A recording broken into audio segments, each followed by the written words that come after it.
berada di tengah-tengah dua kaki yang berbulu. Assalamualaikum warahmatullahi wabarakatuh. Kembali lagi di Riz Channel. Bagaimana kabarnya Ailati? Semoga selalu diberikan kesehatan oleh Allah Subhanahu wa taala, dimudahkan segala urusannya dan dilancarkan segala rezekinya. Amin amin ya robbal alamin. Pada episode Riz Horror kali ini, gue akan membawakan sebuah cerita tentang pendakian horor ketika mendaki di salah satu gunung di Jawa Tengah. Cerita ini berdasarkan kisah nyata dari saudara Arul Rulki. Bagaimana ceritanya? Tunggu dulu. Sepertinya gue harus ganti backgroundnya dulu nih. Oke, gue ganti dulu backgroundnya ya. Oke, nah seperti ini. Baru backgroundnya mendukung. Jangan lupa juga, bagi yang belum subscribe, jangan lupa klik tombol subscribe di bawah ini dan aktifkan loncengnya agar tidak ketinggalan tentang video horor yang gue bawain. Sudah siapkah mental kalian? Langsung aja, let's watching.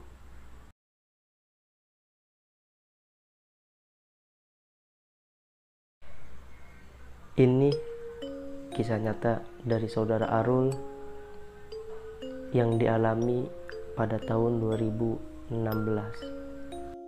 Arul ini adalah salah satu karyawan di perusahaan retail yang berada di Jakarta. Jadi, dia hanya libur pada tanggal merah saja. Ketika awal tahun, dia sudah menyusun liburannya, dan liburannya itu jatuh pada bulan April. Akan tetapi untuk tempat berliburnya dia masih mencari-cari, dikarenakan dia cuma punya waktu 2 hari untuk liburan. Akhirnya kurang lebih 1 bulan sebelum pemberangkatan, Arul memutuskan untuk mendaki salah satu gunung yang berada di Jawa Tengah. Dia tidak menyebutkan nama gunungnya apa. Seperti pada umumnya para pendaki, Arul melakukan olahraga lari-lari kecil ketika hamin 2 minggu perjalanan menuju pendakian. Di pendakian kali ini, Arul mendaki bersama temannya, 1 cewek dan adiknya yang baru lulus SMA. Dan adiknya membawa teman-temannya. Yang menjadi kesalahan Arul, dia baru bilang ke teman ceweknya yang bernama Ratu, itu nama samaran ya. Dia baru bilang ke Ratu hamin 2 pemberangkatan. Singkat cerita, tibalah pada hari H. Si Arul janji ketemuan sama si Ratu itu di terminal Kampung Rambutan jam 7 malam. Jam 8 mobil bis yang mereka naikin pun berangkat menuju Jawa Tengah. Di dalam perjalanan tidak ada perasaan aneh. Pukul 3 pagi, akhirnya Arul dan Ratu sampai di terminal bayangan di salah satu kota di Jawa Tengah. Di situ pun mereka sarapan terlebih dahulu. Selesai sarapan, mereka bergegas menuju lokasi titik temu untuk bertemu bersama adiknya Arul. Kurang lebih 1 jam perjalanan, akhirnya sampai di titik temu. Arul pun dijemput oleh adiknya dan kumpul di rumah teman adiknya. Selesai sholat subuh, karena masih terlalu pagi dan banyak dari teman adiknya Arul yang belum datang, akhirnya Arul memutuskan untuk tidur terlebih dahulu. Tepat pukul 7 pagi, akhirnya Arul dibangunkan untuk melakukan segala persiapan dan pengecekan logistik kembali. Ketika saat itu, Arul pun mulai janggal ketika melihat persiapan logistik adiknya dan teman-teman adiknya. Adiknya Arul dan teman-temannya hanya membawa logistik berupa mie instan saja.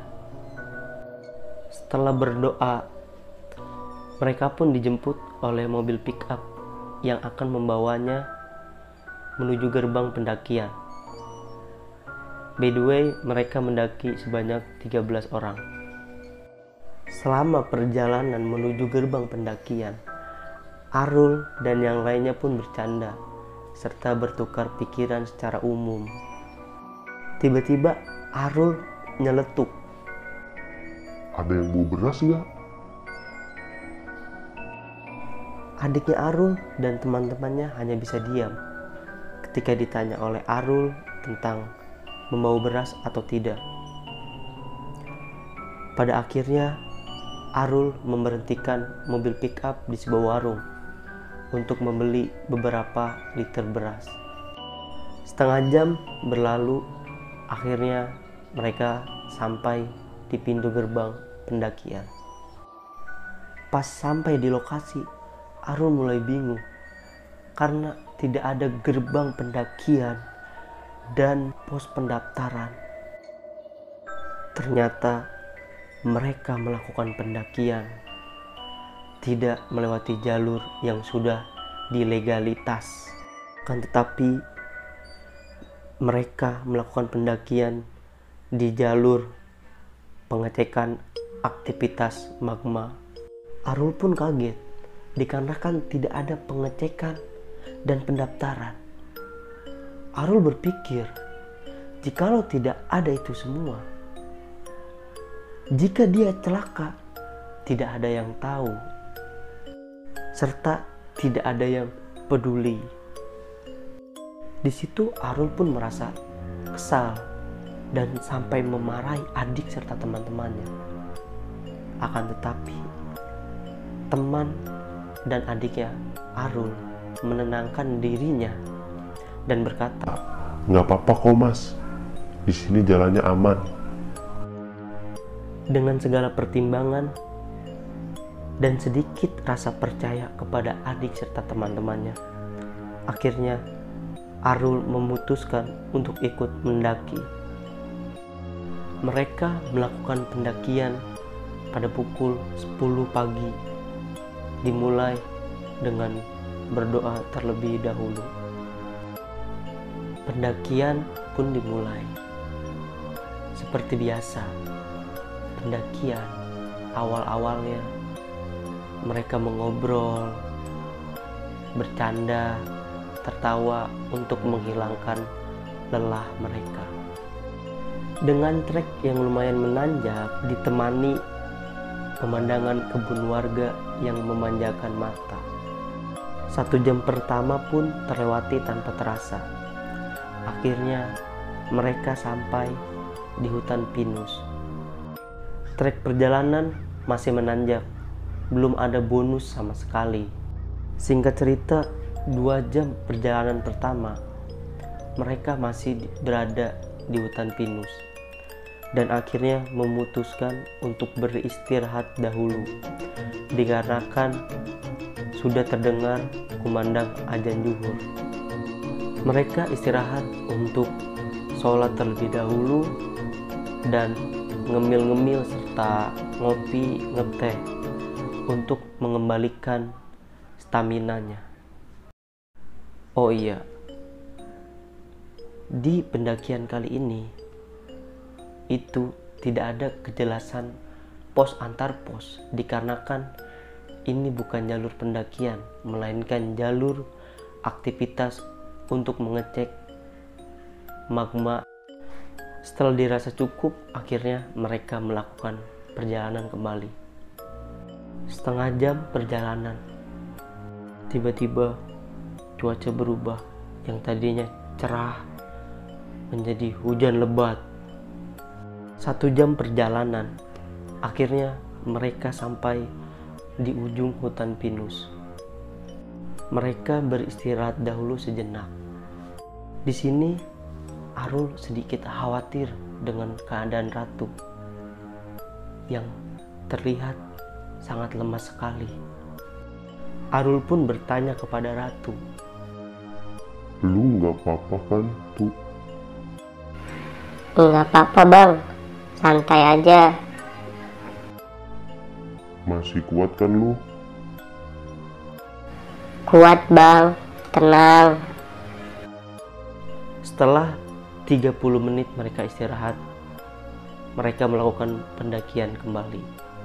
Ini mereka sangat lega dikarenakan hujannya sudah mereda. Sini Arul pun kaget, sekaget-kagetnya dikarenakan jalurnya hilang.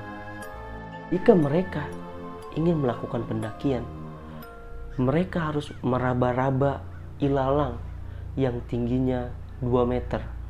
Mereka harus meraba-raba ilalang untuk mencari jalur. Ketika meraba-raba ilalang, mereka pun mendapat serangan dari pohon kelatengan. Pohon kelatengan itu adalah pohon yang dimana ketika daunnya menempel di kulit manusia, itu terasa panas. Mereka harus ekstra sabar dikarenakan mereka mendapat satu serangan lagi dari hewan pacet. Pacet itu adalah lintah. 2 jam berlalu, Arul melihat kondisi ratu semakin tidak memungkinkan untuk melakukan pendakian. Setelah melewati semak belukar yang tingginya hampir 2 meter, akhirnya mereka menemukan sedikit lahan landai yang cukup untuk mendirikan 3 tenda. Tiba-tiba hujan turun sangat lebat dan mereka akhirnya membuka atau memasang flysheet di situ agar terhindar dari air hujan. Itu Arul bergegas membuat teh, menyiapkan roti, dan memasak mie instan. Di sini Arul masih terus khawatir dengan keadaan ratu. Arul pun kembali bertanya, Ratu, lu sakit? Kagak bang, cuma butuh istirahat sebentar. Ya udah nih, lu minum teh dulu sama makan nih roti. Gua buatin ini dulu ya buat lu. Iya bang, terima kasih. Lu masih kuat nggak? Insya Allah, gue masih kuat bang. itu insting Arul bermain.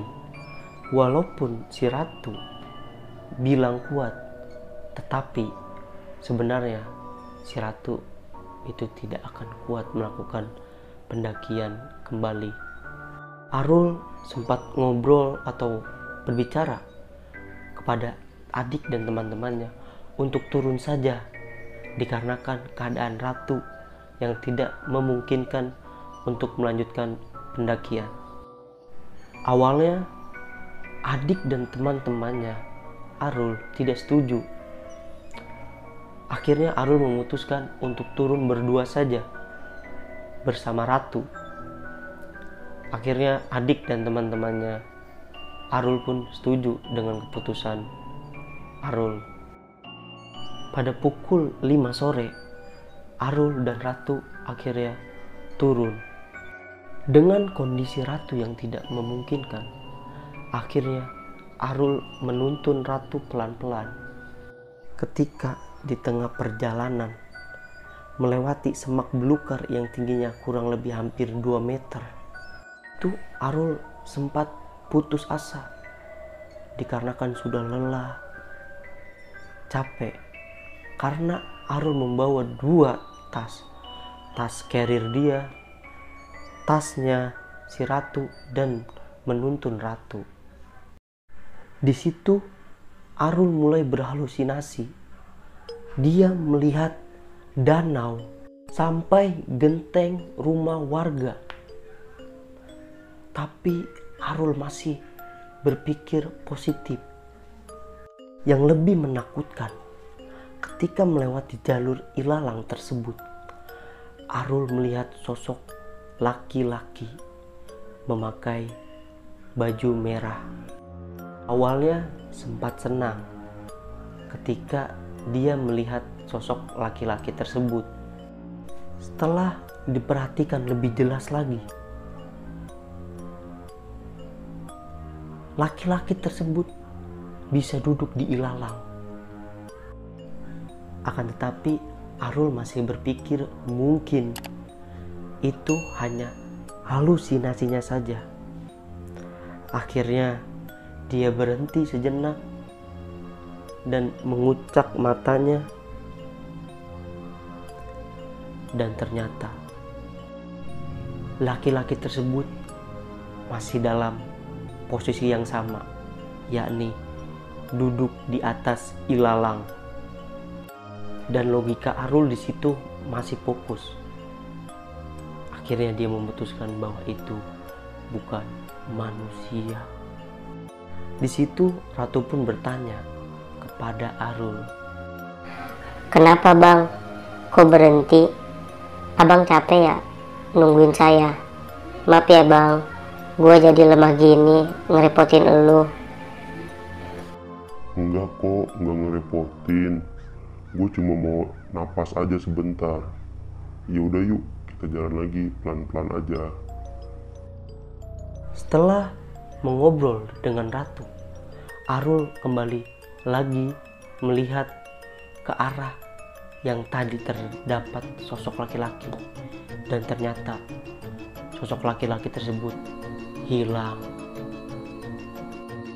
Di situ pikiran Arul sudah campur aduk.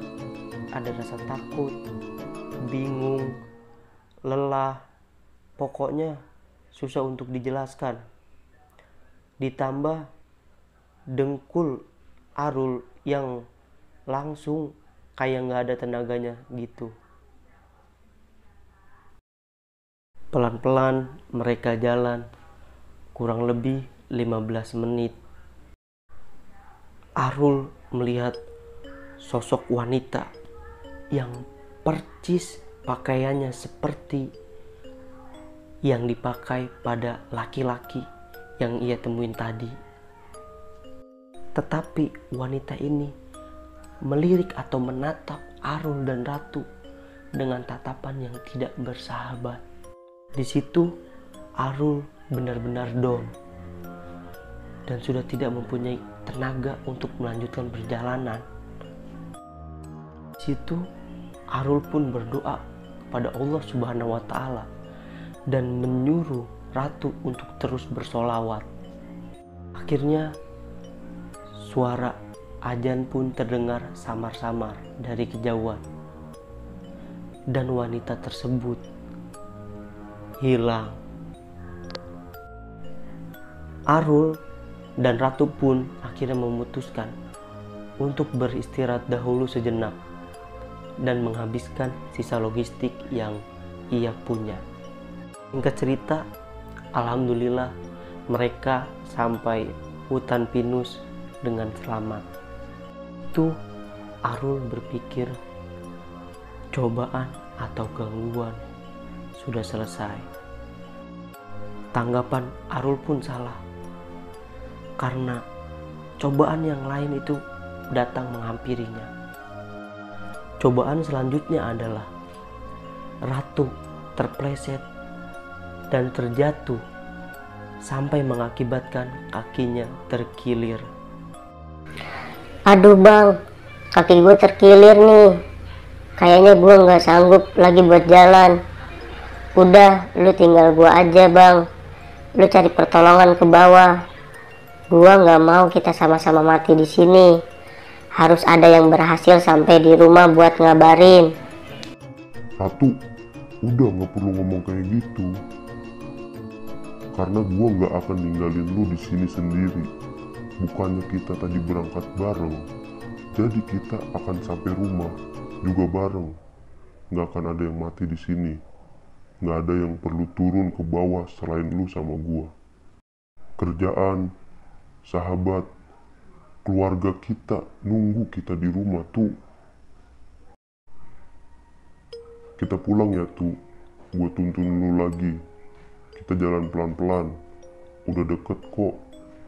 Itu Ratu tidak berbicara apa-apa. Dia hanya diam dan menangis. Tengah perjalanan, Arul izin kepada Ratu untuk buang air kecil terlebih dahulu.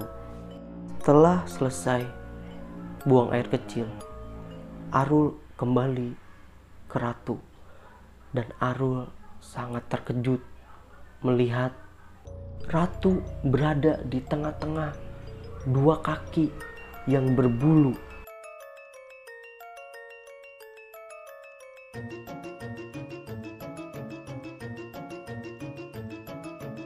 Kaki yang berbulu itu seperti gorila yang tingginya kurang lebih 7 meter.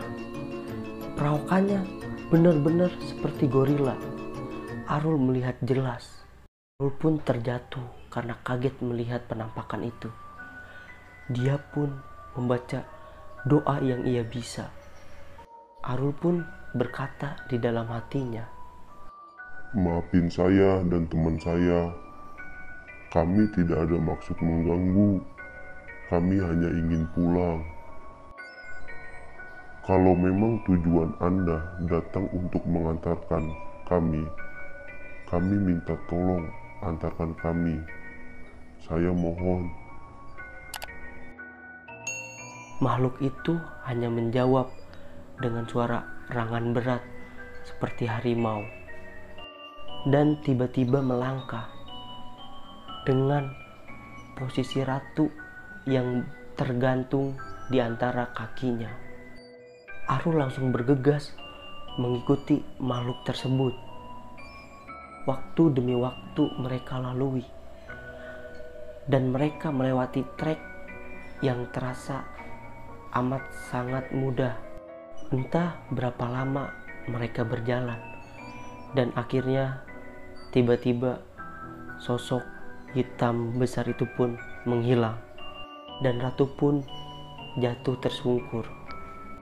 Arul baru sadar ketika ia memangku Ratu sedang berada di pinggir jalan yang merupakan ujung salah satu desa di daerah Jawa Tengah. Pun mengucapkan rasa syukur kepada Allah Subhanahu wa Ta'ala dan menangis sejadi-jadinya.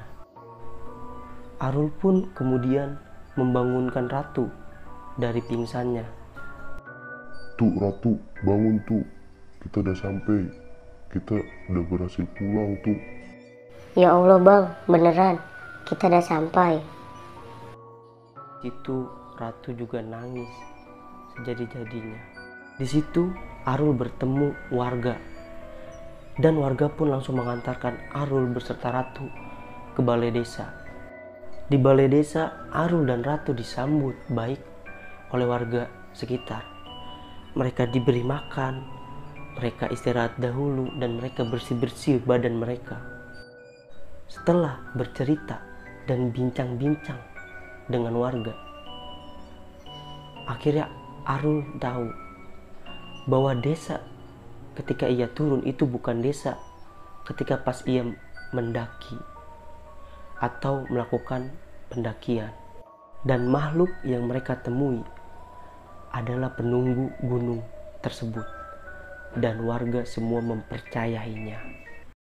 Oke, Ilati, bagaimana ceritanya menurut kalian? Coba tulis di kolom komentar, oke? Bagi kalian yang punya pengalaman horor, entah itu di dalam pendakian atau di dalam keseharian kalian bisa DM di Instagram gua, oke? Ceritanya bakal gua angkat. Jika kalian suka video ini, jangan lupa klik tombol like dan share video ini ke teman-teman kalian. Pelajaran bagi kita dari video ini, ketika kalian ingin mendaki, mendakilah di jalur yang resmi. Jangan sekali-kali mendaki di jalur yang ilegal. And the last story can be scary with demons. Wassalamualaikum warahmatullahi wabarakatuh.